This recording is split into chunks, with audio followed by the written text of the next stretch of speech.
आपको आगे के वेक्टर के कुछ क्वेश्चन कराते हैं। ये क्वेश्चन नंबर 8 है।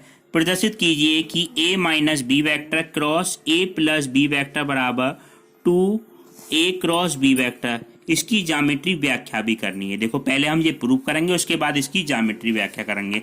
देखो प्रूव क्या करना है हमें, ये देखें आप, a minus B cross a plus b बराबर प्रूव करना है 2a क्रॉस b के बराबर प्रूव करना। तो इसकी वैल्यू की लेफ्ट हैंड साइड लेके चले तो a minus B cross a plus b। देखो किस तरह से करेंगे, a की a के साथ क्रॉस प्रोडक्ट, तो a क्रॉस a माइनस वो प्लस का a cross b minus b cross a minus b cross b। इस तरह से। अब इसमें देखें समान वेक्टर जो होते हैं, अगर दो समान वेक्टर हैं तो इनके बीच का एंगल क्या होता है, जीरो। तो इसका क्रॉस प्रोडक्ट हमेशा क्या हो जाता है, जीरो हो जाता है, क्योंकि साइन जीरो का मान जीरो। ये क्या बनेगा, a क्रॉस b। अगर हम इसमें क्रम विनिमय के नियम का पालन नहीं होता, इसको हम पहले लाएंगे तो ये वैल्यू कैसी हो जाएगी, प्लस की a cross b minus zero. तो इन दोनों को जोड़ेंगे तो आपका ये क्या हो जाएगा, 2a क्रॉस b। ये हमारा क्या हो गया, लेफ्ट हैंड साइड से राइट हैंड साइड प्रूफ हो गई। अब हमें इसकी ज्यामिति व्याख्या करनी है। ज्यामिति व्याख्या करने के लिए हम लेके चले, माना ABCD क्या है, एक समांतर चतुर्भुज है। ठीक है, ज्यामिति व्याख्या बताते हैं इसकी। माना ABCD इस तरह से लें आप, ABCD। माना ABCD एक समांतर चतुर्भुज है। AB वेक्टर बराबर A वेक्टर और BC वेक्टर बराबर B वेक्टर। इसके समांतर वेक्टर क्या होगा, ये वाला वेक्टर हमारा B वेक्टर होगा और इसके समांतर ये वाला वेक्टर हमारा A वेक्टर होगा। इसमें दिशाओं का बहुत ध्यान रखना पड़ता है। अगर हम ये कहें AC वेक्टर हमारा ये होगा विकर्ण और एक ये BD वेक्टर होगा। ठीक है, ये दो क्या होंगे, विकर्ण होंगे। त्रिभुज अगर हम लेके चलें ABC में, त्रिभुज ABC में लेके चलें तो A से लेके C तक की वैल्यू क्या होगी, AC बराबर A से C तक जाने का रास्ता क्या हुआ, A से B, AB प्लस B से लेके C तक, A से B तक और B से लेके C तक। इस दोनों का परिणामी कितना आएगा, AC। तो हम AC वेक्टर को हम इस तरह से लिख सकते हैं, ये वेक्टर हमारा क्या है, A vector plus B vector. इसको डाल दो समीकरण नंबर 1। इसी तरह से हमें एक विकर्ण का मान और निकालना है। देखो एक विकर्ण हमें मिल गया A plus B, A minus B हम किस तरह से निकालेंगे, त्रिभुज ABD लो, त्रिभुज AB और D में, ABD में BD।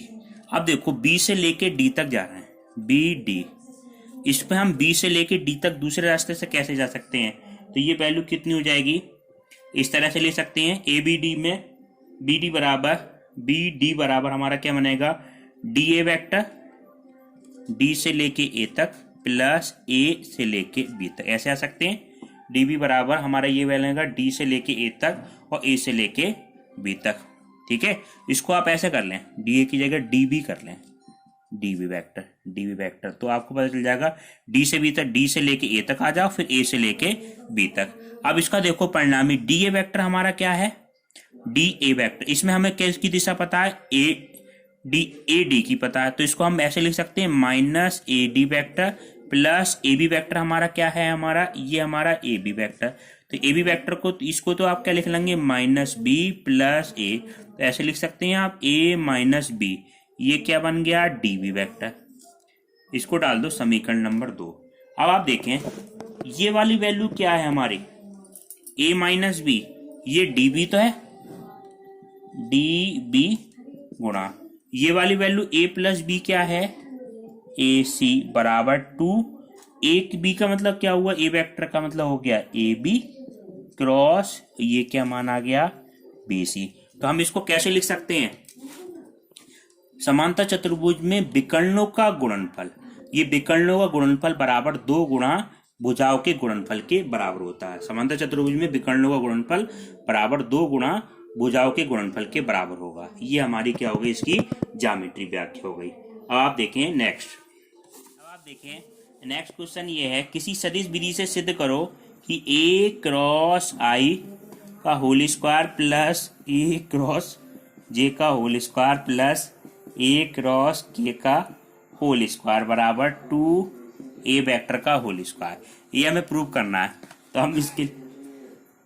तो इसके लिए हम माने ए क्रॉस आई। इसमें आप ए वेक्टर को मान लें। पहले ए वेक्टर को ही मानना होता है तो इस तरह से मान लें A1i और A2j और A3k। ये बहुत इंपॉर्टेंट क्वेश्चन है, बोर्ड में आता है, इसको ध्यान से समझना।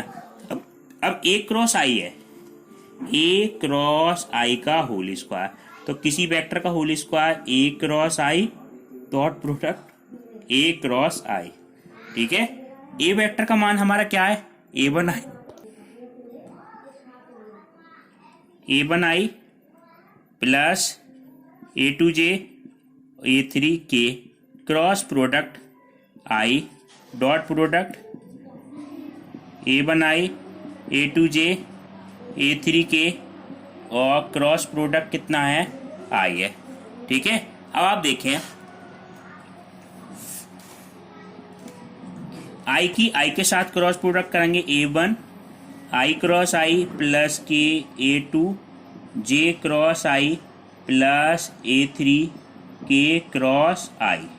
इसी तरह से डॉट प्रोडक्ट इसकी हो जाएगी ये A1 आई क्रॉस आई प्लस A2 जे क्रॉस आई प्लस A3 और के क्रॉस आई। अब आप ये देखें, जो समान वेक्टर का क्रॉस प्रोडक्ट तो क्या हो जाता है? 0। बाकी के नियम ये बताए थे आपको एक सर्किल से, आई जे और के। तो जे क्रॉस आई ये तो वैल्यू 0 हो जाएगी। ये वैल्यू क्या बचेगी? जे क्रॉस आई। जो उल्टा सर्किल घूम रहा है तो चिन्ह किसका आ जाएगा? माइनस का A2, जो इसके अंदर नहीं है। क्या नहीं है? के नहीं है, तो इसका मान कितना है? के प्लस A3। और के और आई की वैल्यू कितनी आ जाएगी? जे आ जाएगी। तो A3J बीच में डॉट प्रोडक्ट, ये वाली वैल्यू बिल्कुल सेम है, तो यही मान आएगा, मान A2K प्लस A3J। अब इसके बीच में बच्चों क्या है? Dot product. तो डॉट प्रोडक्ट में क्या करते हैं? समान की समान वालों से गुणा कर देते हैं। तो A2 का क्या आ जाएगा? Whole square K dot K plus A3 का स्क्वायर और J डॉट J। तो ये क्या बन गया आपका? A2 square plus A3 square. इस दोनों की वैल्यू कितनी हो जाएगी? 1। इसको डाल दो आप समीकरण नंबर 1। ठीक है, होल स्क्वायर का मान कितना आया? A2 वेक्टर का स्क्वायर और A3 वेक्टर का स्क्वायर। इसी तरह से आप देखें दूसरे वाले वेक्टर का, इसमें क्या नहीं था? I था, तो यहाँ पे I वाला वेक्टर ही नहीं आया, A1 स्क्वायर नहीं आया। इसी प्रकार हम दूसरे वेक्टर का मान निकालेंगे। ठीक है, ये वाला लिख रहे हैं 2। अगर हम ये निकालेंगे, ये वैल्यू किसकी है? A क्रॉस I का होल स्क्वायर की। ठीक है, इसी प्रकार A क्रॉस J के होल स्क्वायर की वैल्यू कितनी आ जाएगी बच्चों? इसमें J है तो इसमें J वाला गुणांक यानी A2 नहीं आएगा, बाकी क्या आ जाएगा? A1 स्क्वायर और A3 स्क्वायर। इसको डाल दो समीकरण नंबर 2। इसी प्रकार तीसरा वाला A क्रॉस K का होल स्क्वायर, इसमें K है तो A3 वाला नहीं आएगा, कौन सा बचेगा? A1 square plus A2 square. समीकरण नंबर 3 क्या करें? समीकरण 1 2 3 को जोड़ने पर इनको क्या कर दिया हमने? जोड़ दिया। जोड़ने पे क्या आ जाएगा? A क्रॉस I का whole square plus A cross J का होल स्क्वायर और A क्रॉस K का होल स्क्वायर। ये जोड़ने पे तो दर के तो लेफ्ट हैंड साइड मिल जाएगी और राइट हैंड साइड में ये सारी वैल्यू डबल हो जाएंगी। तो A1 स्क्वायर A2 स्क्वायर और A3 स्क्वायर। अब देखो A वेक्टर को हमने क्या माना था? A1i A2J प्लस A3K, यही तो माना था हमने। तो इसका मापांक कितना हो जाएगा? अंडरूट के अंदर A1 स्क्वायर A2 स्क्वायर और A3 स्क्वायर, A1 स्क्वायर और A2 स्क्वायर और A3 स्क्वायर। इसका वर्क करेंगे तो ये किसके बराबर हो गया? ये। तो ये वैल्यू किसके बराबर हो जाएगी? A वेक्टर के मापांक का स्क्वायर। ये वैल्यू हमारी क्या हो गई? Right hand side. इसको हम तीनों समीकरणों को जोड़ देंगे। इधर की वैल्यू ये क्या है हमारी? लेफ्ट हैंड साइड बराबर राइट हैंड साइड। अब आप देखें नेक्स्ट क्वेश्चन। नेक्स्ट क्वेश्चन में ये है वेक्टर अदिश गुणनफल। अदिश त्रिक गुणनफल हम किस तरह से ज्ञात करते हैं? Scalar triple product, scalar triple product. ये अगली एक्सरसाइज के लिए थोड़े कुछ नियम है।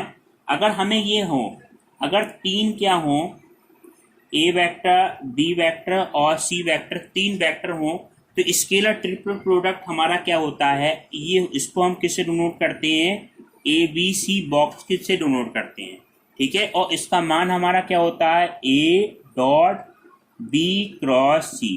पहला वेक्टर बाकी दोनों के बीच में क्या आता है, क्रॉस प्रोडक्ट, ठीक है। अगर ये वैल्यू इस तरह से लिखी हो बी सी ए, तो ये मान आपका क्या आ जाएगा, बी वेक्टर और इनका क्रॉस प्रोडक्ट किसके साथ आएगा, सी क्रॉस ए के बराबर आ जाएगा। ऐसी कहीं पे ऐसी लिखी हो सी ए और बी, तो इसका मान हो जाएगा C dot A cross B. ये मान आपस में क्या होंगे, बराबर। तो इसका देखो नियम क्या होता है, इसकी कुछ गुण होते हैं। अगर ये क्रम से चलें, पहला गुण तो ये होता है, अगर ये क्रम से चलें, ए बी सी का बॉक्स बराबर क्या होगा, बी सी ए का बॉक्स बराबर सी ए बी बॉक्स। पहला नियम तो ये हो गया। दूसरा नियम ये होता है, अगर एक बॉक्स के अंदर दो वेक्टर आपस में क्या हो, जीरो हो, दो वेक्टर एक जैसे हो, जैसे ए और बी हो, चाहे कोई सा हो सकता है, ए बी बी हो, चाहे सी ए और ए हो, अगर कम से कम दो वेक्टर एक जैसे हैं तो इसका मान क्या होगा, जीरो। तीन भी हो सकते हैं, अगर कम से कम दो वेक्टर भी एक जैसे होंगे तो ये इसका मान क्या होगा, जीरो होता है। अब इसके कुछ सूत्र हैं, वो आपको याद रखने हैं। जैसे चतुष्फलक का आयतन, ये याद रखना है, चतुष्फलक का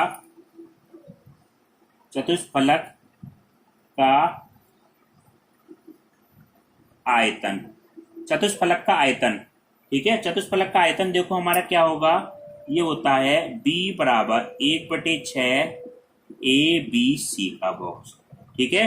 एक होता है समांतर षष्ठ फलक का आयतन, b बराबर ये हमारा आता है ए बी सी का बॉक्स, ठीक है। ये आपको सूत्र याद रखने हैं। एक हम क्वेश्चन करके दिखाते हैं, जैसे कहीं पे आई जे के बॉक्स प्लस जे के आई बॉक्स प्लस के आई और जे बॉक्स, इसका मान हमें प्रूव करना है, 3 के बराबर प्रूव करना है। तो इसको वेक्टर प्रोडक्ट से हम किस तरह से खोलेंगे, आई डॉट जे क्रॉस के प्लस जे क्रॉस डॉट के क्रॉस आई प्लस के डॉट आई क्रॉस जे। इसका वैल्यू क्या हो जाएगी, जे क्रॉस आई की वैल्यू कितनी हो गई, आई। ये एक सर्किल बताया था आई जे और के लिए, तो जे क्रॉस के का मान कितना हो जाएगा बच्चों, आई। ऐसी जे डॉट के क्रॉस आई का मान कितना हो जाएगा, जे हो जाएगा, और के डॉट आई क्रॉस जे का मान कितना हो जाएगा, के। तो इसका मान क्या होता है, आई डॉट आई का मान 1 + 1 + 1 बराबर कितना आ गया, 3। ये हमारे क्या हो गई, राइट हैंड साइड। अब आपको एचडब्ल्यू के लिए कुछ क्वेश्चन देते हैं, ये आप प्रैक्टिस के लिए करके देखना। पहला क्वेश्चन ये है, यदि ए वेक्टर बराबर 3i प्लस के जे प्लस के 2k तथा बी वेक्टर बराबर 2i minus 2j plus 2k हो, तो ए बी सी दोनों पर लंबवत हो, ए बी दोनों पर लंबवत इकाई सदिश ज्ञात करो, ठीक है। तो ए और बी पर लंबवत इकाई सदिश, इन दोनों पर लंबवत इकाई सदिश ज्ञात करना है। यदि ए क्रॉस बी बराबर सी क्रॉस बी हो तो सिद्ध करो ए माइनस सी बराबर लैम्डा बी वेक्टर, जहाँ लैम्डा क्या है, एक अदिश राशि है। तीसरा ये करके देखना, आई जे के बॉक्स प्लस आई के और जे बॉक्स बराबर 0। ये 3 वेक्टर करने हैं आपको, नेक्स्ट क्लास अगले पार्ट में कराएंगे।